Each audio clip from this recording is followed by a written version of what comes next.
right, and welcome back to the show this morning. Certainly, the men's gold issue dominating the newspapers, from the Ghanaian Times to the Daily Guide, Daily Graphic, BNFT, and all of them. The find talking about what has happened as far as the men's gold issue is concerned. The Daily Graphic put the story this way, that the CID, or the Ghana Police Service, has declared the Chief Executive Officer of Men's Gold Ghana Limited, Anapia Mensah, a fugitive wanted by the police. Now, the CID said it has secured a warrant from the Accra Circuit Court for the arrest of Nana Mensah, popularly known as Nam1, and two other directors of his company. The two directors are Rose Tete, his wife, and Benedicta Apia, his sister. Additionally, the department has triggered international police, that's Interpol, processes in 194 countries for Nana Apia's arrest. He is suspected to be hiding in either Nigeria or South Africa. Also, processes have been initiated to freeze all his assets, including his business and properties. So, the Director General of CID confirmed the issue to Daily Graphic and said that Nam1 would be arrested from wherever he was hiding and handed over to the CID in Ghana, as well as member states of Interpol had been issued a red alert as part of a manhunt for him. Right, so that's the story so far, and it follows agitations by customers of a company who were asking that the investment be paid them back. My guest to do the talking this morning, a member of parliament for the Second Day constituency, a member of the NPP, Honorable Andrew Ejapamesa, is here. Good morning. Good morning. And Happy New Year. Many, many happy returns. Thanks for joining us. Yes, we haven't. It's good. We are just starting. This is my first media engagement for 2019. Great. So I guess it's appropriate to say a big Happy New Year to all our cherished viewers. I wish all of us a prosperous 2019. All right. Thanks for coming. And Member of Parliament for the Mion constituency, a member of the NDC, Honorable Mohammed, Abdul Aziz, is also here. Good morning too. Good morning, Bright. And Happy New Year too. Many happy returns. Right. So we certainly would have to start conversation from the men's gold issue. Honorable Mensah, so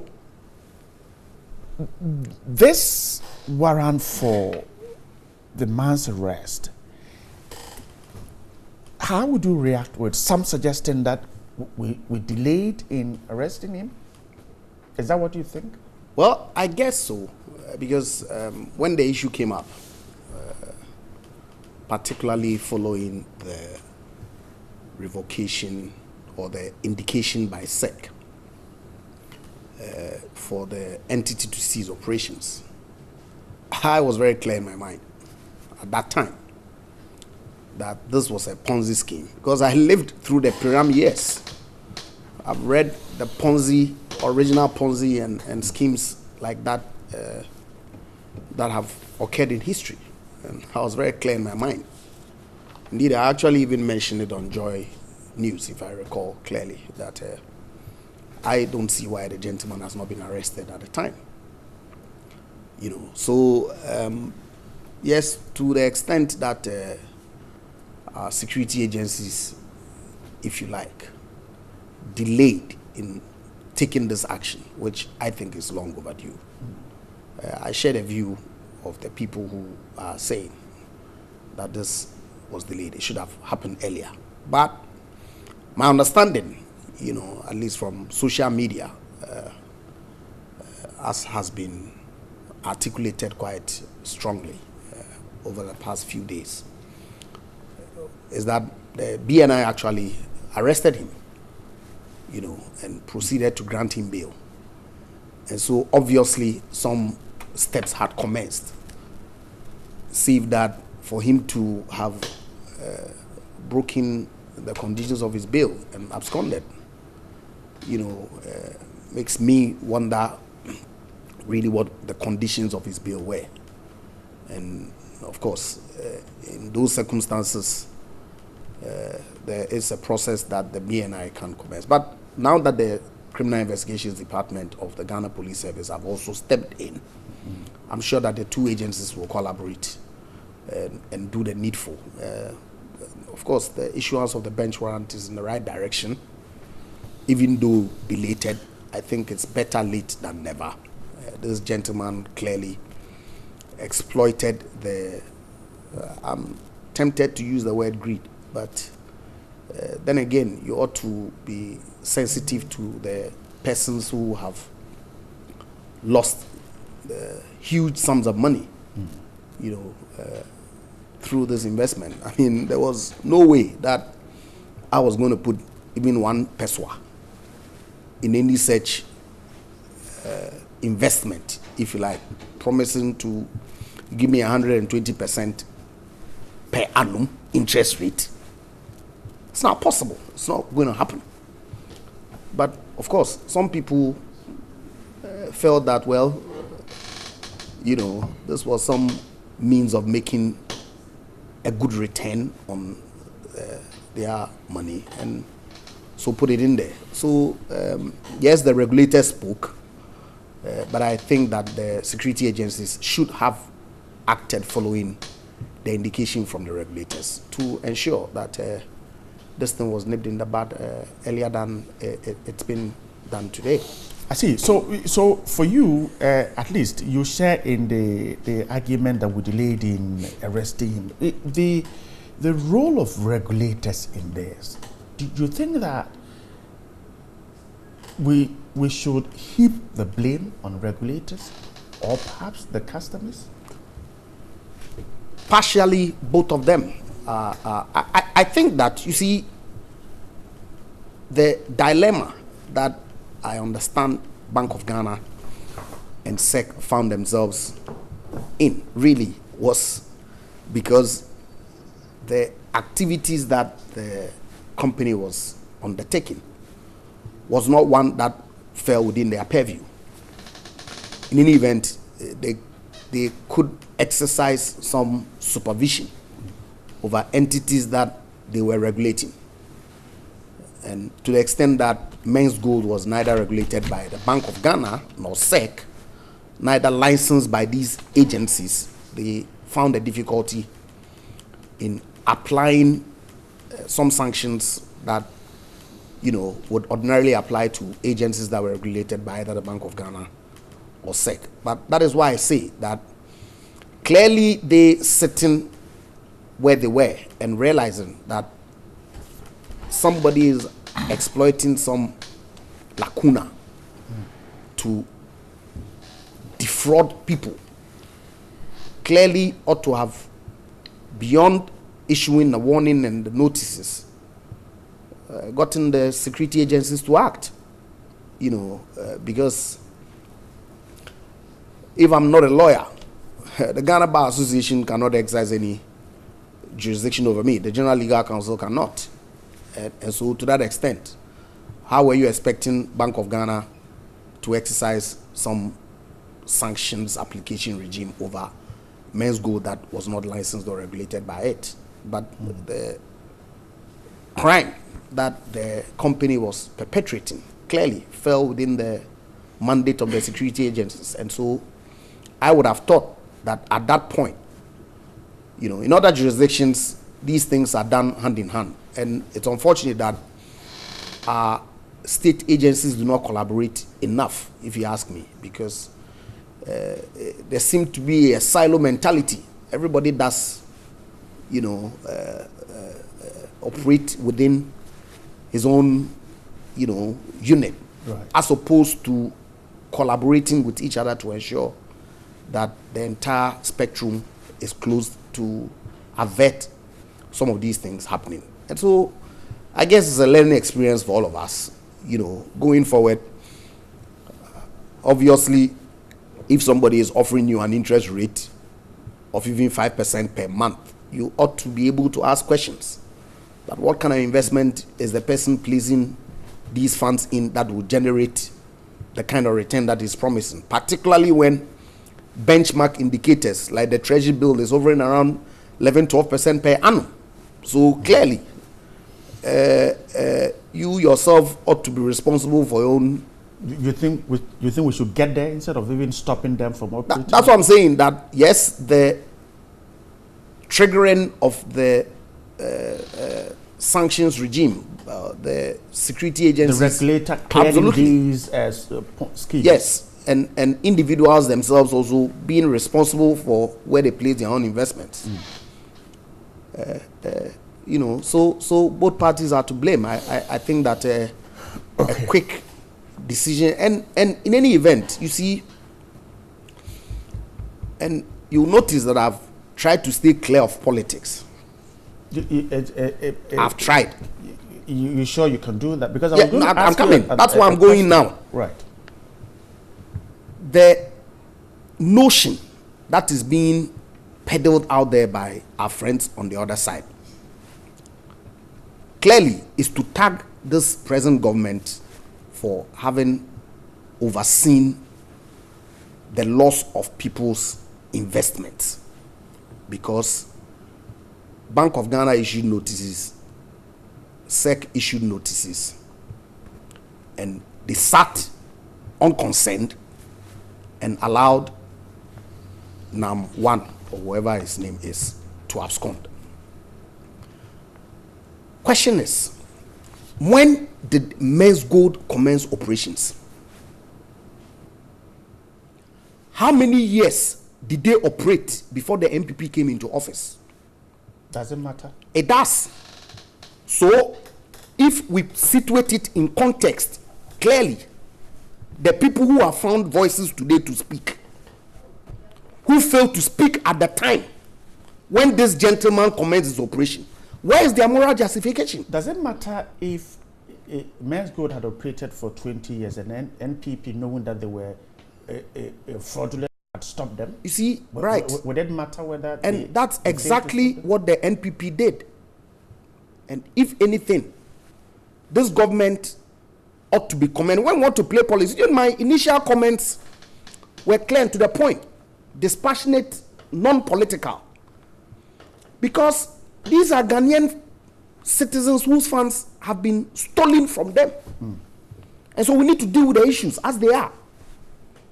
But when our friends are trying to play politics, people who had the mandate of the Ghanaian public to protect them, who sat aloof, did nothing, right from the commencement of the Men's Gold operations until this government came, and subsequently change in leadership led to the cessation of the operations of this entity.